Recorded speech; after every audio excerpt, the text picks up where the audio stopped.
سلام بنات، كيف داير؟ لاباس عليكم؟ كلشي بخير؟ كنتمنى كلكم تكونوا بخير وعلى خير ان شاء الله. اليوم بنات غادي نشارك معكم من آلة الكيكه اللي غادي توجديها. كتجي البنات خفيفه وكتجي هشيشه من الداخل، كتجي رائعه بزاف وزينتها ببيبيت الشوكولات. كنتمنى توجديها لوليداتك او لعائلتك لشرب الشاي او القهوه. غير تبعي معايا البنات خطوه بخطوه باش تنجح معك الطريقه ديال الكيك وغادي تنجح معك من اول استعمال. تبعي معايا البنات الفيديو حتى الاخر ولا تنساو ليا اللايك في هذا الفيديو. بسم الله. اول حاجه في الاناء غادي نحتاج واحد رشه ديال الملحه، من بعد غادي نحتاجو 5 ديال الحبات ديال البيض،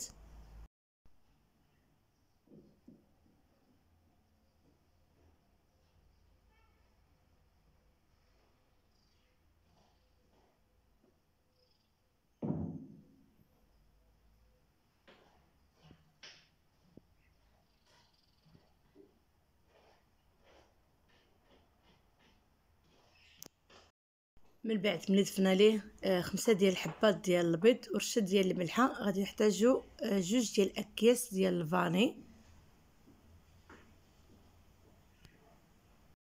غادي نوجدو هاد الكيك بدفعه واحده بدون الخلاط. من بعد غادي نحتاجو كاس مع مرش ديال سنيده.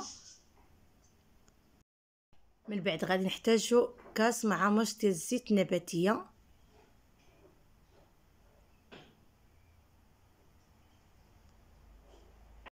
وغادي نحتاجو كاس ديال الحليب.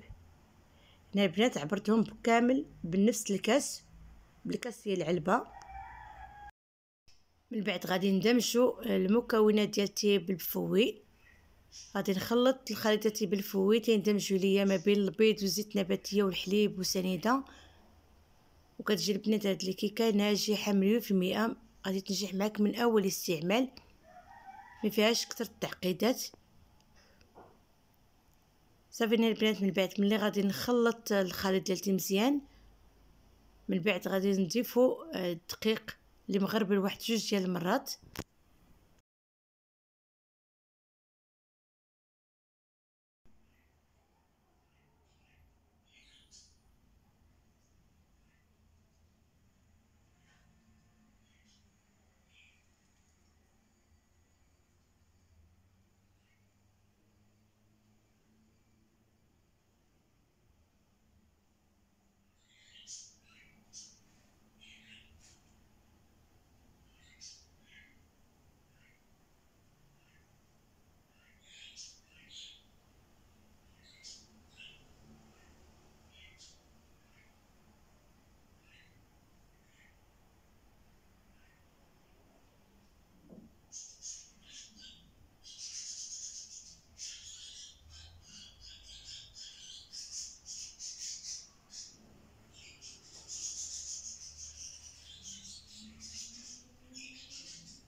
البنات من بعد ملي كفيت الكميه ديال الدقيق، هنا غادي نحتاجو في الكميه ديال الدقيق غادي نديرو 2 كيسان وربع ديال الدقيق. وكاين دقيق اللي كيشرب وكاين دقيق اللي ما كيشربش. ممكن تكافيو غير بجوج ديال الكيسان ديال الدقيق، ممكن تكافيو بجوج كيسان وربع ديال الدقيق. هنا البنات راه مشى ليا المقطع فين حطيت 3 ديال الاكياس ديال الخميره الوزن 8 غرام، واحد المعلقه ديال الخل. من بعد زدت عليه شويه ديال بيبيت الشوكولات. هنا البنات استعملوا بيبيت الشوكولات نوعيه جيده. وغادي ناخذوا المول اللي مدهون بالزبده ورشيت عليهم شويه ديال بيبيت الشوكولات باش يبانوا ليا في برا ديال الكيك. صافي البنات غادي نفرغ دابا الكيك ديالتي في المول. وهنا البنات غادي ندخلوا الفران يكون بارد، عاد غادي نشعليه من النار السفلي، النار يكون شويه متوسط.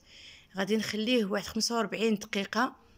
من بعد غادي نفتح على الفران. الا خاصه شويه الطياب من الفوق غادي نشعلو لها من الفوق، الا ما خاصهاش الطياب غادي نخرج الكيك ديالتي. وكتجي البنات هاد الكيكه ناجحه 100%. وكتجي مفشفشه من الداخل.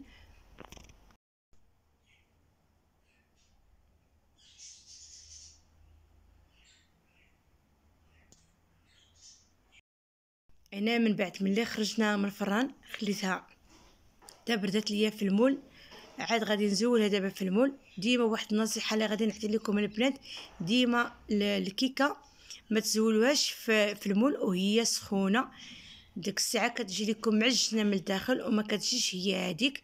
ديما خليو الكيكه في المول تتبرد لكم تماما وعاد زولوها في المول. هنا البنات غادي نقطع لكم باش تشوفوها من الداخل.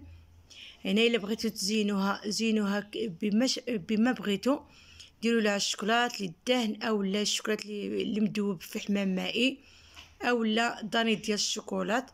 انا البنات خليتها كيما هكا، هي زينه راسها براسها، وكتجي البنات منفشفشه من الداخل، كتجي فنه.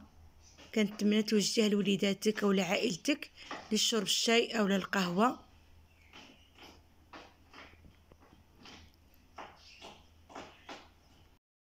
ايوا البنات هذا هو الشكل النهائي ديال الكيك ديالتي ديال اليوم. كنتمنى تعجبكم، وكتجي البنات طريقه سهله وبدون خلاط كهربائي، وغادي تنجح معكم من اول استعمال، وكتجي البنات طالعه وكتجي رائعه بزاف. كنشكركم سوا البنات ودايكه في قناتي، كنشكركم على الكومونتيرات وعلى اللايكات وين كتخليو ليا، كنشكركم بزاف بزاف. ان شاء الله حتى الفيديو اخر لي فريوسكم. يلا بالسلام عليكم.